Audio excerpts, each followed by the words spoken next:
আজ এতখানি বয়স আইসা তোমার বউয়ের লাগা এত অপমান আমার সহ্য করতে হইতেছে। আরে ভিতরে ভিতরে আমি বাইকে যেতেছি। আমি আরে কম ভালোবাসতাম না, কিন্তু আমার ভালোবাসার মর্যাদা দেয় নাই। তা সত্ত্বেও তুমি যখন আরে বাড়িতে আল্লাহ, আমি তো তেমন কিছু কই না। এইটা কি কাণ্ড? সে কান ফিরে গেল সেই বাড়িতে আবার।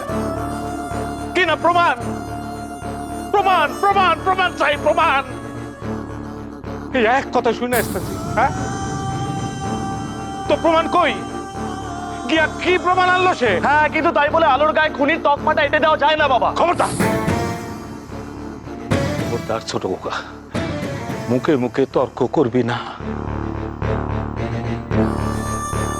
তুই অন এত লাইক হস না এই যে বাপের মুখে মুখে তর্ক করবি। ভাই দেখছিস তো তুই কিরকম নিচে নেমে যাচ্ছিস।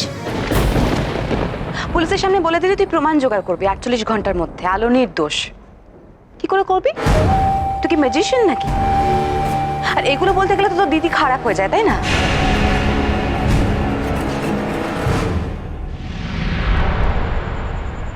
আলো, আমার সব মনে আছে আলো। আমি তোমাকে ছাড়বো না।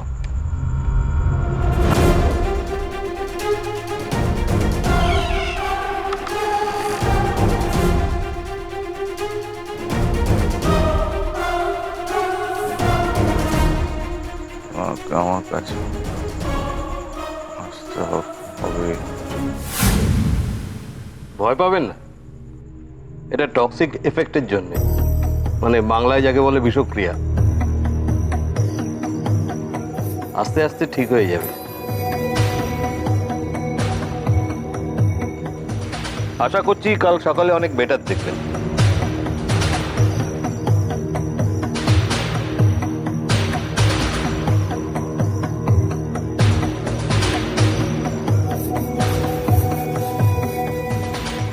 তাড়াতাড়ি সুস্থ হয়ে ওঠ অংশু।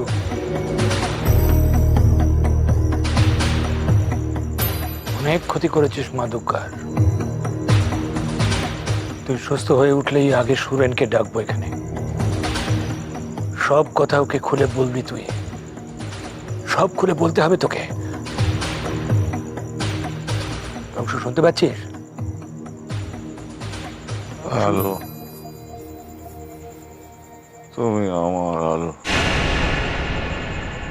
আলো শুধু আমার।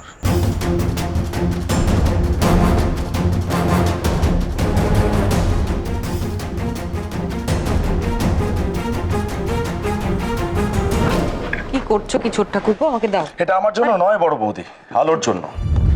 কি? আলোকে তো তোমরা এই ঘরে ঢুকতে দেবে না। ও ছুলে আবার সবকিছু নষ্ট হয়ে যাবে।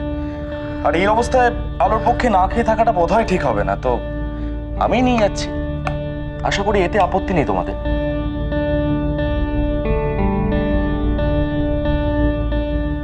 তুমি আমাদের সবার খুব আদরের।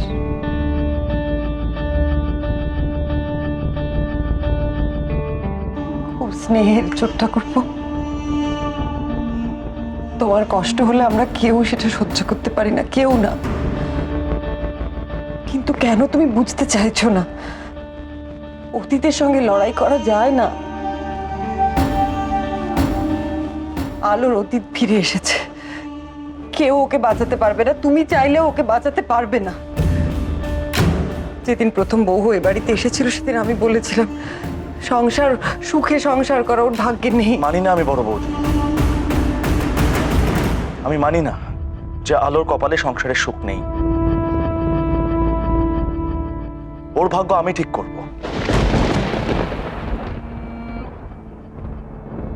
বিনা দোষেও শাস্তি পাবে না।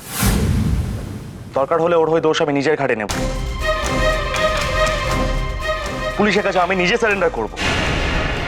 আলোর কোনো ক্ষতি আমি হতে দেব না।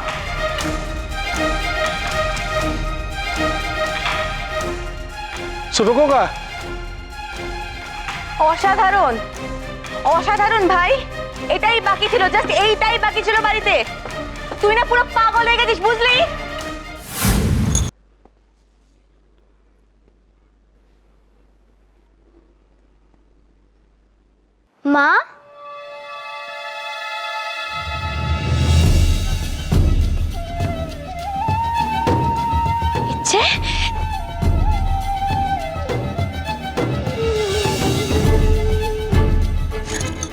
ইচ্ছে তুমি এই ঘরে এসেছো কেন? কেউ দেখতে পেলে খুব বকবে। কেন রাগ করবে? আমাকে কেন তোমার কাছে আসতে দিচ্ছে না? তুমি কেন একা একা কাঁদছো? আসলে মা দুষ্টুমি করেছে তো, তাই মার ওপর সবাই খুব রেগে আছে, মাকে শাস্তি দিচ্ছে। আচ্ছা, অর্ক দাদা এসেছে তো বাড়িতে? হ্যাঁ, তুমি তুমি যাও অর্ক দাদার সঙ্গে ঠাম্মার কাছে যাও, গল্প শোনো। হ্যাঁ, শোনাবে। তোমার খুব কষ্ট হচ্ছে না? আমি বাবাইকে কি বলছি সবাইকে বকে দিতে। আমি তোমাকে কাঁদতে দেব না। না ইচ্ছে, লক্ষ্মী মেয়ে, তুমি তুমি কিন্তু বাবাইকে কিচ্ছু বলবে না।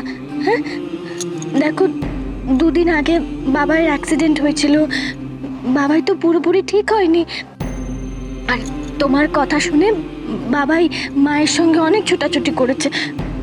তুমি আমাকে কথা দাও, তুমি বাবাইকে কিচ্ছু বলবে না, বলবে না যে মা কান্নাকাটি করছে, একদম বলবে না, কথা দাও। ইচ্ছে কিছু না বললেই বাবাই কিছু জানতে পারবে না ভেবেছো? এটা কথা বলি আলো, এত আপসেট হয়ে থাকলে কিন্তু বড় কোনো ক্ষতি ঘটে যাবে। আমি বলছি তুমি একদম বাড়ি থেকে বেরোবে না, এখানেই থাকবে। আমি আর ইচ্ছে তোমার যত্ন নেব। কে ইচ্ছে নেবো তো?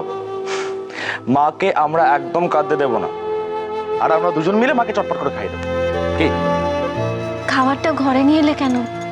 জানো তো দিদিভাই সব ঘর শুদ্ধ করেছে, আমার খিদে নেই। ইচ্ছে এদিকে আয়। বড় বড় চোখ করে মাকে বকে দিত, বল মা তুমি কিন্তু খুব নটি হয়েছো, বাবার একটা কথাও শুনছো না। বল মা তুমি কিন্তু খুব নটি হয়েছো, তুমি বাবার কথা শুনছো না। আরে বাবা, মা একটু হেসেছে রে। হ্যাঁ, এই তো হাসি দেখা যাচ্ছে। আর একটু বকে দে এবার। বল মা এই খাবারগুলো কিন্তু খেয়ে ফেলতে হবে। বল মা এই খাবারগুলো কিন্তু তোমাকে খেয়ে নিতে হবে। ইচ্ছে শুধু মাকে বকলেই হবে? বাবাই কিন্তু কিচ্ছু খায়নি, বাবাইকে বকে দাও, বলো পুরো খাবারটা খেয়ে নি। বাবাই তুমি পুরো খাবারটা খেয়ে নাও। আমার প্রিন্সেস যখন আমাকে খেতে বলেছে তখন তো আর না খেয়ে থাকতে পারি না, কিন্তু আজকে আমরা 3 জনে 1 প্লেট থেকে খাবো, আর সবার আগে তুমি খাবে। এ নাও। ইচ্ছে, আমি তোকে ঠাম্মার কাছে যেতে বলেছিলাম না? এখানে কি করছিস? আয় চলে আয়। আমাকে এই ঘরে একটু থাকতে দাও না পিপি। কেন থাকবি? হ্যাঁ, তুই এখানে, তোর কথা এখানে কেউ ভাবে? তোর বাবাই তো তোর মাকে খাওয়াচ্ছে, তুই খেয়েছিস কিনা সেটা একবারও জিজ্ঞাসা করেছে?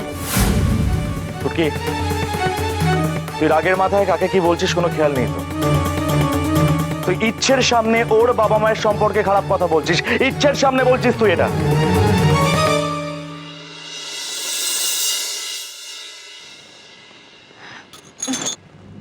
কিচ্ছু হয়নি সোনা, পিপি একটু রেগে গেছে, তুমি যাও, তুমি ঠাম্মার কাছে যাও। হ্যাঁ শোনা মেয়ে, যাও।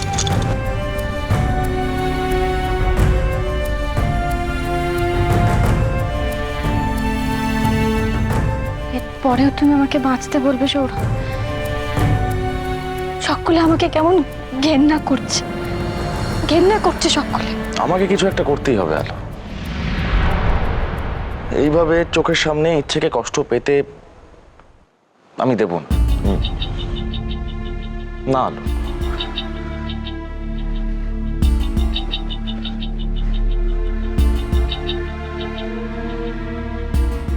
তোমাকে বাঁচতে হবে আলো, বাঁচতে হবে আমার জন্য,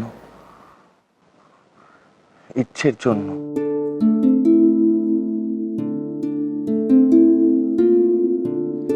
যে আসছে তার জন্য।